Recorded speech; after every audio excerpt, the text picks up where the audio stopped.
வணக்கம் வாசக வாசகிகளே. என் பெயர் கார்த்தி. என் பெற்றோர்கள் இருவரும் என் சிறு வயதில் இறந்துவிட்டனர். ஆகையால் மதுரையில் உள்ள என் பாட்டி வீட்டில் இருந்து நான் வளர்ந்தேன். இந்த கதையின் நாயகி ராணி. பெயர் மாற்றம். என் மாமாவின் மனைவி. அவர்களுக்கு 2 ஆண் பிள்ளைகள். நாங்கள் அனைவரும் ஒரே வீட்டில் வசித்து வந்தோம். நான், பாட்டி, தாத்தா 3 பேரும் கீழ் வீட்டில். மாமா, அத்தை 2 குழந்தைகள் மேல் வீட்டில். பெயருக்கு ஏற்றாற் போல் அவள் ராணி தான். முதல் சம்பவம் நடக்கும் முன்பு வரை எந்தவித தப்பான எண்ணமும் என் மனதில் இல்லை. என் மாமா வாரம் 2 நாள் வெளியூர் சென்று வருவார். அத்தை அருகில் உள்ள சிறு பள்ளியில் டீச்சர், பயாலஜி டீச்சர். நான் 12ஆம் வகுப்பு படிக்கும் சமயம். வீடு திரும்பிய போது பூட்டு போடப்பட்டிருந்தது. எதிர் வீட்டில் சாவி குடித்துவிட்டு பாட்டி, தாத்தா இருவரும். மாமா குழந்தைகளை கூட்டிக் கொண்டு திருவண்ணாமலை சென்று உள்ளதாக கூறினார். நான் சாவி வாங்கிக் கொண்டு வீட்டில் டிவி போட்டு பார்த்து கொண்டு படுத்து இருந்தேன். அன்று என் மாமா வெளியூர் சென்று இருந்தார். இரவு வந்து விடுவார் என எனக்கு தெரியும். மாலை 6 மணி அளவில் கதவு தட்டும் சத்தம். என் அத்தை ராணி பள்ளி முடிந்து வந்திருந்தாள். வந்ததும் மாடிக்கு செல்பவள் அன்று எங்கள் வீட்டில் உள்ளே வந்தாள். பாட்டி ஃபோன் பண்ணாங்களா, திரையின் எப்போ போகும் என விசாரித்தாள். அனைத்து விபரமும் கூறினேன். பின் கிச்சன் சென்று காப்பி போட்டு குடித்து கொண்டே வந்தாள். ஹாலில் உட்கார்ந்து காப்பி குடித்து முடித்து ஒரு தலையணை போட்டு தரையில் படுத்தாள். சிறிது நேரம் முன்பு வரை நான் படுத்து இருந்தேன். இப்போது அங்கு அவள் படுத்து விட்டாள். டீச்சர் என்பதால் அவள் எப்போதும் படி, என்ன மார்க் என என்னை கேள்வியால் துரத்திக் கொண்டு இருப்பாள். எனவே எனக்கு கொஞ்சம் பயம் எப்போதும் உண்டு. நான் சேரில் உட்கார்ந்து டிவி பார்த்தேன். அவளுக்கு ஃபோன் வந்தது. மாமா கூப்பிட்டார். பஸ் ஏறிவிட்டதாகவும் இரவு 11 மணிக்கு வீடு வந்து விடுவேன் என்றும் கூறி இருந்தார். அப்போது தான் கவனித்தேன் அது புது ஃபோன் என்று. நான், புது ஃபோன்? அத்தை. ராணி, ஆமாம், நேத்து தான் டிடிஹெச்க்கு ஃப்ரீயா கொடுத்தாங்க. நான் பாக்குறேன், கொடுங்க. 2008 சமயம் அது. ஆண்ட்ராய்டு இல்லை, டச் ஃபோன் இல்லை. என்னிடம் போனை கொடுத்து அவள் மாடிக்கு சென்றாள். நான் உள்ளே உள்ள கேம்ஸ் எல்லாம் பார்த்து கொண்டு இருந்தேன்.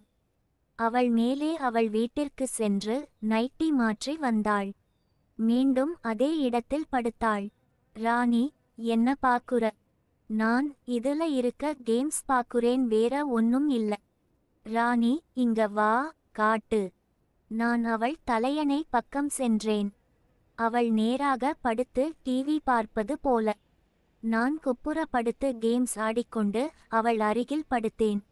நான் விளையாடும் கேம் பார்த்து கொண்டு எதுவும் பேசாமல் படுத்து இருந்தாள். எப்போது தூங்கினாள் என்று தெரியல.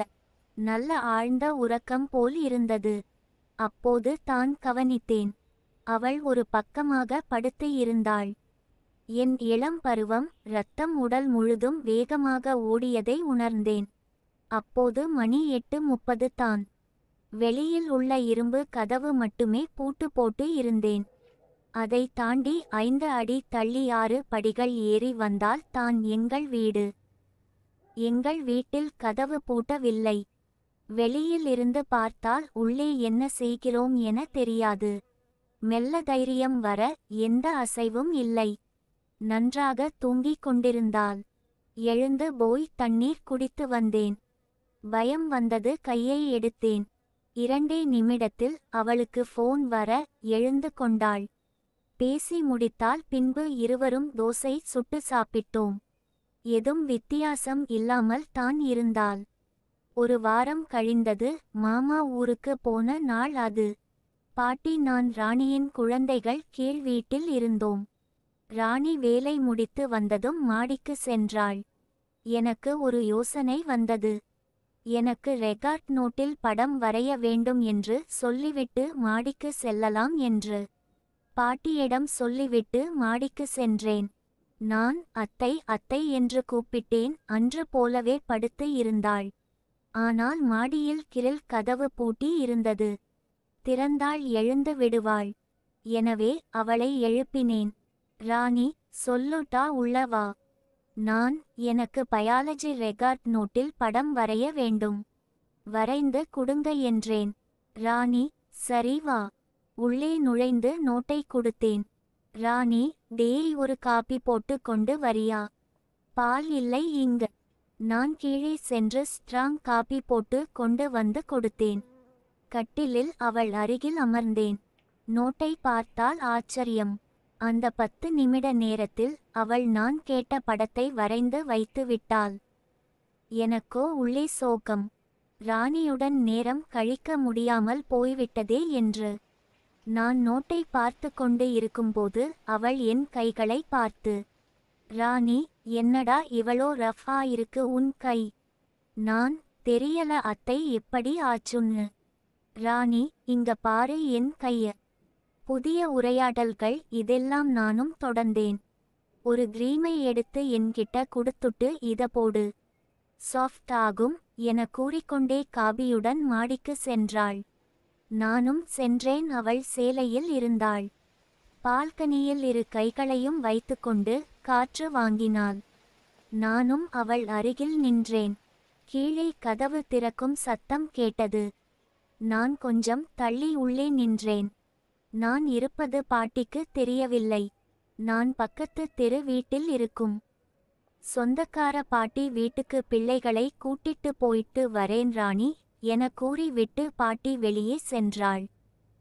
அவர்கள் சென்றதும் மீண்டும் ராணி அருகில் பால்கனியில் சுவர் மீது கை கட்டி நின்றேன். ராணி, நல்லா காத்து அடிக்குது, ஆனா அழுப்பாய் இருக்கு. நான், மம். அவள் சிறிது நகர்ந்து என் அருகில் வந்தாளா? இல்லை. நான் அருகில் சென்றேனா என தெரியவில்லை. நாக்கு வறண்டு போனது. நான் என்ன சொல்வது என்று தெரியாமல் சாஃப்ட் என்றேன். ராணி, ஓஹோ, உன் கையில் இருக்கும் கிரீம் தான் அது. நான், அப்படியா? இருவரும் பேசவில்லை. எதுவும் பேசாமல் உள்ளே சென்றாள். நானும் சென்றேன். ஹாலை தாண்டி கிச்சன் சென்றாள். அதை தாண்டி தான் பாத்ரூம் உள்ளது. நான் பின்னே சென்றேன். ராணி, எங்க வர? நான் நின்றேன். ராணி, நான் நைட்டி மாத்த போறன் என்று சொல்லி பாத்ரூம் உள்ளே சென்றாள். நான் ஹாலில் என்ன செய்கிறது என்று தெரியாமல் நின்றேன். அவள் கோபமும் அடையவில்லை.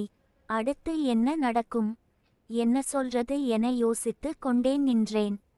பாத்ரூம் கதவு திறக்கும் சத்தம் கேட்டது. நான் உள்ளே சென்றேன். அவள் ஹாலை நோக்கி வந்தாள். இருவரும் ஒரு இடத்தில் நேருக்கு நேராக நின்றோம். ராணி, என்ன? நான், தண்ணி குடிக்க வந்தேன். ஒரு டம்ளர் தண்ணீர் குடித்தேன். எனக்கும் குடு என்றால் அவளும் குடித்தாள். இருவரும் ஹாலுக்கு வந்தோம். நான் அவளை பார்த்து கொண்டே இருந்தேன். என்ன என்று கேட்டாள். பதில் சொல்ல தெரியாமல், இல்ல, தண்ணி ஒட்டிருக்கு என்று சொன்னேன். ராணி, எங்க என்று கேட்க நானே அவள் முகத்தில் இருந்த தண்ணியை துடைத்து விட்டேன். இது என் வாழ்க்கையின் ஒரு முக்கிய பகுதியின் ஆரம்பம்.